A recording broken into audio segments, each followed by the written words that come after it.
നമസ്കാരം. വിന്റർ ഹെവൻ്റെ ഒരു പുതിയ ന്യൂസിലേക്ക് നിങ്ങൾക്ക് ഏവർക്കും സ്വാഗതം. പ്രിയമുള്ളവരെ, ഒരു വളരെ വേദനിപ്പിക്കുന്ന ഒരു ന്യൂസുമായിട്ടാണ് ഞാൻ നിങ്ങളുടെ മുന്നിൽ എത്തിയിരിക്കുന്നത്. കഴിഞ്ഞ ദിവസം കൊല്ലം കുണ്ടറയിൽ നിന്ന് ഒരു അപ്പാപ്പന്, നല്ല പ്രായമുള്ള ഒരു അപ്പാപ്പനും അദ്ദേഹത്തിൻ്റെ സഹധർമ്മിണി പ്രായമുള്ളൊരു അമ്മയും കൂടി, ആ അമ്മയ്ക്ക് കരൾ രോഗമാണ്, ഗുരുതരമായ കരൾ രോഗം ബാധിച്ചിട്ട് അന്തോരം മെഡിക്കൽ കോളേജിൽ അഡ്മിറ്റായി.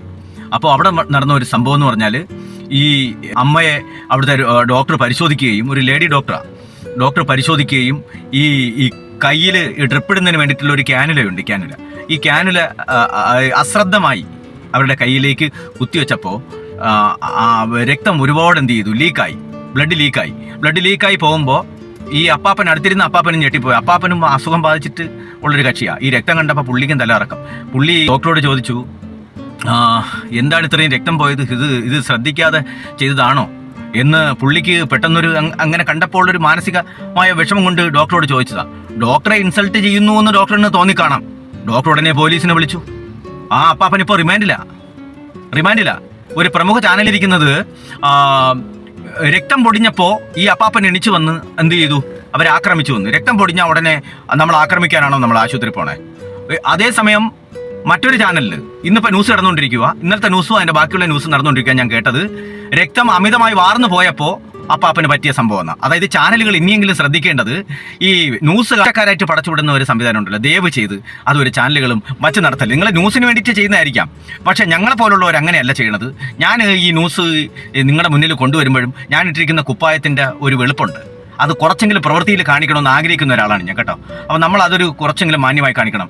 ഈ റൈനോൾഡ് എന്ന് പറയുന്ന അപ്പാപ്പന് പറ്റിയ ഈ ഒരു സംഭവം പറയുമ്പോൾ എനിക്ക് നടന്ന ഒരു പേഴ്സണൽ ഉണ്ട്. എൻ്റെ മോളെയും കൊണ്ട് പെരിങ്ങമല പ്രൈമറി ഹെൽത്ത് സെൻ്ററിൽ ചികിത്സിക്കാൻ പോയി. അപ്പം ഈ മൂക്കിനകത്തുള്ള അഡിനോയിഡ് ഹൈപ്പോട്രൈസിസ് എന്ന് പറയുന്നൊരു രോഗത്തിൻ്റെ ഭാഗമായിട്ടാണ് അവിടെ ചികിത്സയ്ക്ക്. അപ്പം ഞങ്ങൾ മോളെ ചികിത്സിച്ചുകൊണ്ടിരുന്നത് തിരുവനന്തപുരത്ത് ആയുർവേദ മെഡിക്കൽ കോളേജിലാണ്. അപ്പോൾ ഈ ആയുർവേദ മെഡിക്കൽ കോളേജിൽ പോയതിൻ്റെ ഡീറ്റെയിൽസും കുറേ വർഷങ്ങളായി ചികിത്സിക്കുന്നതിൻ്റെ ഡീറ്റെയിൽസും എല്ലാ പേപ്പറുകളായിട്ടാണ് ഞാൻ മോളെയും കൊണ്ട് ഡോക്ടറോട് പറഞ്ഞു. ഡോക്ടർ പറഞ്ഞു ഒന്നും കാണാനൊന്നും ഇല്ലല്ലോ എന്ന് പറഞ്ഞു. ഞാൻ പറഞ്ഞ് ചികിത്സയിലാണ് കുറേ നാളുകളായിട്ട്, മൂക്കിൻ്റെ ആ പ്രശ്നങ്ങളിലാണ്, ശ്വാസം എടുക്കാൻ കഴിയുന്നില്ല മകൾക്ക്. അപ്പോൾ അതിന് ഇന്ന മരുന്നുകളാണ് കഴിച്ചുകൊണ്ടിരിക്കുന്നത്, ഇന്ന തുണ്ടുകളാണെന്ന് പറഞ്ഞിട്ട് ഞാനിങ്ങനെ എന്ത് ചെയ്തു, കയ്യിലിരുന്ന ആയുർവേദ മെഡിക്കൽ കോളേജിലെ OP ടിക്കറ്റ് ഉൾപ്പെടെ ഞാൻ ജസ്റ്റ് ഒന്ന് ഡോക്ടറെ കാണിച്ചു. ഡോക്ടർ പറഞ്ഞു, നിങ്ങൾ എന്നെ പഠിപ്പിക്കേണ്ട ആവശ്യമൊന്നുമില്ല, നിങ്ങൾ എന്നെ പഠിപ്പിക്കേണ്ടെന്ന് പറഞ്ഞു. ഞാൻ പറഞ്ഞു, ഡോക്ടറെ പഠിപ്പിച്ചതല്ല, ഇത് എൻ്റെ മകളാണ്, അവളെ ചികിത്സിച്ചുകൊണ്ടിരിക്കുന്നത്, അവളെ വളർത്തുന്നത് ഞാനാണ്, അവൾക്കുള്ള ശാരീരിക പ്രശ്നങ്ങളും ബുദ്ധിമുട്ടുകളും എനിക്കറിയാം, അത് ഞാൻ ഡോക്ടറെ അടുത്ത് പറഞ്ഞതാണ്. ഇത് പറഞ്ഞു തീരുമ്പോഴേക്കും ഡോക്ടർ എന്ത് ചെയ്തു, ഡോക്ടറെ ഭീഷണിപ്പെടുത്തി എന്നുള്ള നിലയ്ക്ക് പോലീസിന് ഫോൺ ചെയ്തു. പാലോട് പോലീസ് സ്റ്റേഷനില്ല, പോലീസിന് ഫോൺ ചെയ്തു. ഒരു ജീപ്പ് പോലീസ് പറഞ്ഞു തീർന്നിടയ്ക്ക് ഹോസ്പിറ്റലിലെത്തി. ഒരു ജീപ്പ് പോലീസ് എത്തി. ഞാനൊരു പൊതുപ്രവർത്തനല്ലേ, എൻ്റെ പൊതുപ്രവർത്തന രംഗത്തു നിന്നുള്ള നേതാക്കന്മാരും എല്ലാവരും അവിടെ വന്നു. എന്താ ഇത് എന്താ കാര്യം? പോലീസ് വന്നുകൊണ്ട് ഡോക്ടറോട് ചോദിച്ചു, എന്താ ഇവിടെ വിഷയം നടക്കുന്നത്? അപ്പോൾ ആരാ ഇതിനകത്ത് ആക്രമിക്കാൻ വന്നത്? അത് ഇദ്ദേഹമാണ്, ശരവണ്ണ ആക്രമിക്കാൻ വന്നോ എന്ന് ചോദിച്ചു. അദ്ദേഹം ആക്രമിക്കുന്ന ആളല്ലല്ലോ. അപ്പോൾ നമ്മൾ തന്നെ എന്തെങ്കിലും കാര്യത്തിന് വിളിച്ചാൽ, അപ്പോൾ ഇങ്ങനെ ഒരു കാര്യം എങ്ങനെയാ ചെയ്തത്, എന്താ ആക്രമിക്കാൻ വന്നത്?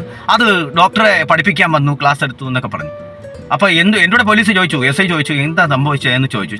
എൻ്റെ മകളെ ചികിത്സിക്കാൻ അദ്ദേഹം എന്താണെന്ന് മരുന്നെന്ന് അറിയില്ല. അപ്പം ഞാൻ പറഞ്ഞു, ഈ OP ടിക്കറ്റ് കൂടെ കൊണ്ടുവന്നു, ആയുർവേദ മെഡിക്കൽ കോളേജിൽ ചികിത്സിച്ചതിൻ്റെ പേപ്പറുകളാണ്, ഇത് നോക്കി കുഞ്ഞിന് മരുന്ന് കൊടുക്കുന്നതിൻ്റെ ബാക്കി കണ്ടിന്യൂഷൻ കിട്ടുമല്ലോ എന്നുള്ള നിലയ്ക്ക് ഞാനിത് പറഞ്ഞതാണ്. അപ്പോൾ പോലീസ് പറഞ്ഞു, ഡോക്ടറോട് ചോദിച്ചു, ഇതാണോ പറഞ്ഞത്? അതെ പുള്ളി എനിക്ക് എങ്ങനെയൊക്കെ പറഞ്ഞു തന്നു. അപ്പോൾ അതിനെന്താ ഇപ്പം തെറ്റ്? അദ്ദേഹം പിതാവല്ലേ, ആ കൊച്ചിൻ്റെ അച്ഛനല്ലേ? അപ്പോൾ അത് അദ്ദേഹത്തിന് പറഞ്ഞുകൂടെ? നിങ്ങൾ ദേഹത്ത് കൈവയ്ക്കുമല്ലോ ചെയ്തോ? ഇല്ല.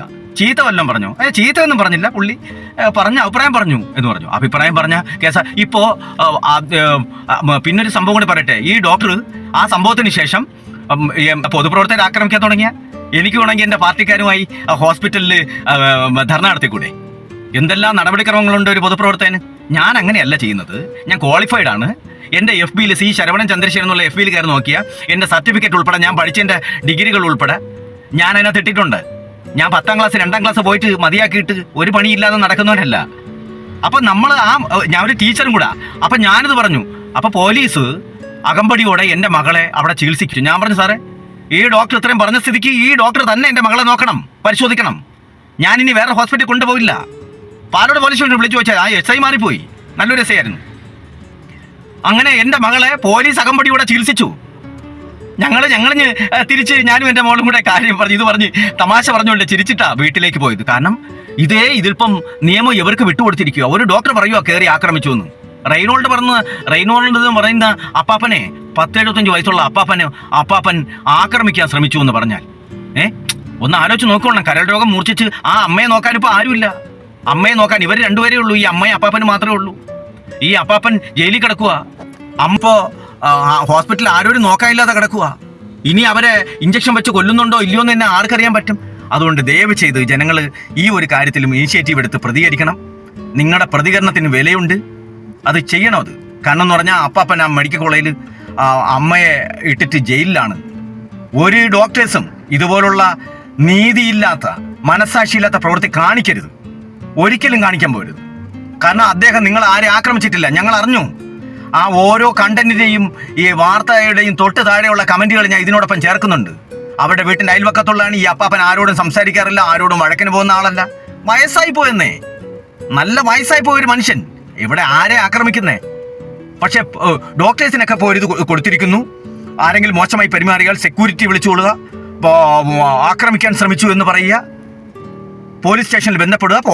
പോലീസിന് എന്തുവാ, ഒരു FIR ഇട്ട് റിമാൻഡ് ചെയ്യുക. എളുപ്പമാണ് പോലീസിന്, ഈ പണി എളുപ്പമാണ്. റിമാൻഡ് ചെയ്യാൻ നിൽക്കുക, ഇതൊക്കെയാണ് നടക്കുന്നത്. പോലീസിന് 14 ദിവസത്തേക്ക് റിമാൻഡ് ചെയ്യാൻ പറ്റുമെന്നുള്ള ഒരു അധികാരം നിൽക്കുക, പോലീസ് അങ്ങ് ചെയ്യുക. എന്തുകൊണ്ടാണ് ഒരു SIക്ക് ഇത്ര കേസ് ഞാൻ രജിസ്റ്റർ ചെയ്തു, ഞാൻ ഈ സ്റ്റേഷനിൽ ഇരുന്നപ്പോൾ ഏറ്റവും കൂടുതൽ കേസ് രജിസ്റ്റർ ചെയ്ത മിടുക്കനാണ് ഞാൻ എന്ന് ഒരു പോലീസിന് വരുത്തി തീർക്കാൻ പറ്റും. എന്ത് ചെയ്യാൻ പറ്റും? ഇതുപോലുള്ള ഡോക്ടേഴ്സിന് അമിതമായ സ്വാതന്ത്ര്യവും അമിതമായ അധികാരവും കൊടുത്ത് ദയവ് ചെയ്ത് ആശുപത്രി സംവിധാനത്തെ ദയവ് ചെയ്ത് നശിപ്പിക്കരുത്. ഒരു ആരോഗ്യവകുപ്പ്, നല്ലൊരു ആരോഗ്യവകുപ്പ് ഇവിടെ കഴിഞ്ഞ മുൻകാലങ്ങളിലൊക്കെ ഗവൺമെൻറ് ഇവിടെ നടത്തിക്കൊണ്ടിരുന്നതാണ്. ആ ആരോഗ്യവകുപ്പിനെ നശിപ്പിക്കരുത് പ്ലീസ്. അവർക്ക് കൊടുത്തിരിക്കുന്ന അനാവശ്യമായിട്ടുള്ള നിയമങ്ങൾ. ഒരാൾ കത്തിയും കൊണ്ട് കയറി കുത്താൻ ചെന്നോ, ശരി, കുറ്റമാണ്. ഈ അപ്പാപ്പൻ കയ്യിൽ കത്തി വല്ലതും വെച്ചിരുന്നോ, ദേഹത്ത് കൈവച്ചോ, മോശമായ വല്ല ചീത്ത വല്ലതും വിളിച്ചോ എന്നൊക്കെ ക്വസ്റ്റ്യൻ ചെയ്യണ്ടേ? ഏതോ ഒരു ഡോക്ടർ പറഞ്ഞു ആക്രമിക്കാൻ ശ്രമിച്ചു എന്ന് പറഞ്ഞു. പക്ഷെ ഒരു ന്യൂസിന്റെ പേര് ഞാൻ പറയാൻ പോവാ. ആ ന്യൂസിൽ പറയുന്നത് അത് അവരന്വേഷിച്ചിട്ട് പറഞ്ഞു ഈ അപ്പാപ്പൻ നിരപരാധിയാ. ഈ ക്യാനുല, ഒരു ഡോക്ടറിന് ഈ വെയിനിലിടേണ്ട ക്യാനുല ഇടേണ്ട രീതി അറിയില്ല. ഇട്ട് കുത്തിയും കയറ്റി രക്തം, മനസ്സിലായില്ലേ? ഒരുപാട് രക്തം പോയി. ഒരു മനുഷ്യൻ ജീവിച്ചിരിക്കുന്ന രക്തം മതി ഒരാൾക്ക് ജീവൻ തിരിച്ചു കിട്ടാൻ. അപ്പോൾ ആ നിലയിലൊക്കെ ഇരിക്കുമ്പോൾ ദയവ് ചെയ്തെങ്കിലും ഇനിയെങ്കിലും നീതിപൂർവ്വം പെരുമാറണം. കണ്ട ഉടനെ കുറ്റക്കാരായിട്ട് പ്രഖ്യാപിക്കരുത്. ഇതൊക്കെയാണ് എനിക്ക് മെയിനായിട്ട് പറയാനുള്ളത്. നിങ്ങൾ ഇതിനകത്ത് പ്രതികരിക്കണം. ഈ ന്യൂസ് കാണുന്നവരൊക്കെ ഇത് ഷെയർ ചെയ്യണം, മറ്റുള്ളവരിലേക്ക് എത്തണം. ആരോഗ്യവകുപ്പൊക്കെ വളരെ മോശമായി പോയിട്ടാ. ആരോഗ്യവകുപ്പൊക്കെ വളരെ മോശമായി പോയി. ആരോഗ്യവകുപ്പുമായിട്ട് ബന്ധപ്പെട്ട അടുത്തൊരു ന്യൂസ് ഞാൻ നാളെ തന്നെ ചെയ്യുന്നുണ്ട്. നിങ്ങൾക്കത് കാണാൻ കഴിയുമെന്ന് സപ്പോർട്ട് ചെയ്യണം കേട്ടോ. ഇതുപോലുള്ളതൊക്കെ ഞാൻ പ്രതികരിക്കും. ചിലപ്പോൾ ഇത്തിരി സ്പീഡ് കൂടിപ്പോവാം. പക്ഷേ ഞാൻ അതുകൊണ്ട് നിഷേധിയായതുകൊണ്ടോ സംസാരത്തിലെ സ്പീഡ് കൂടിപ്പോയത് അഹങ്കാരം ഉള്ളതുകൊണ്ടോ അല്ല.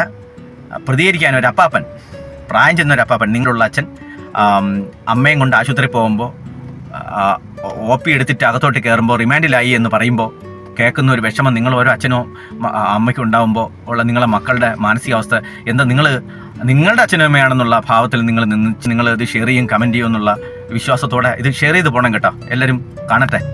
നമ്മളൊരു ചെറിയ ചാനലാണ്, ചെറിയ സംവിധാനങ്ങളാണ്. പക്ഷേ ഇത് ജനങ്ങളിൽ എത്താൻ വേണ്ടി ഞാൻ പ്രതികരിച്ചുകൊണ്ടിരിക്കും. നിങ്ങളുടെ എവിടെയും സപ്പോർട്ട് ഞാൻ പ്രതീക്ഷിക്കുകയാണ്. നിങ്ങൾ സ്വീകരിച്ചതിന് നന്ദി. വിൻ്റർ ഹെവന് വേണ്ടി CB ശരവണൻ. നമസ്കാരം.